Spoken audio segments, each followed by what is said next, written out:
Søren eier einan seina løytla småtto, små hema her til kikk og skranglodir, og ein nortdag her græs og arver råddir, til tess kikk og slapp en luka græsir. Men ta mætast av öllun ui han eier, harmonikan og gjer hans lindelag, og tenk kvöldan hana ut av fansun breior, kortar bygden öll så hever fra.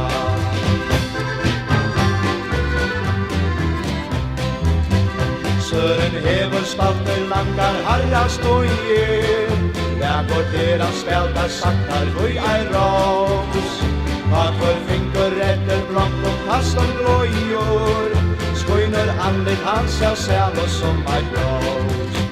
Sjålton seiker han alltid luiga fusor, til a spela da ein vassla byrja skal. Brås og pening her til mögvar goa rusir, han løn fekk 4 kott og bæk og spel.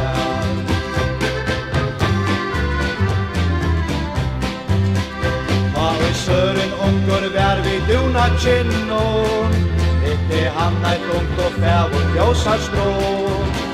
Fatug vær hon ein så han men favor finnor, fagrari og slutt kan blea mannsens strån. Oster rom og saman brott i mittlun bægi, og harmonikan hon gjørte sutt til. Søren spela kunde mantai ostar kvægi, og det mest utan kvinna høyra bil.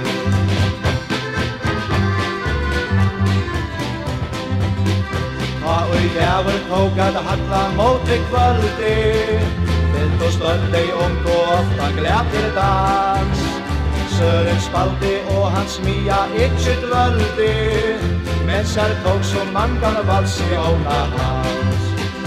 Etnan heie óla til sin vinnmann tjósa, Røykur byrtu nok med Søren sviler ei. Enden vær at hentan fagra luttla ljósa, og ble han så tomt tjekk Søren løses nei.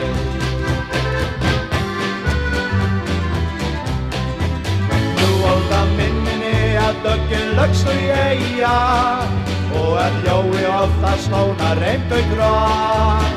Da henne gamle sastar måne komme sveia, mear ung og gomor fegin loja av. Der kjenslonar fra amor snilde sliar, bånenar og langnan herra kvette bra. Og i man joa tjøgnum spela sommar tøyer, og en kjell vinkri era folken skilnar så.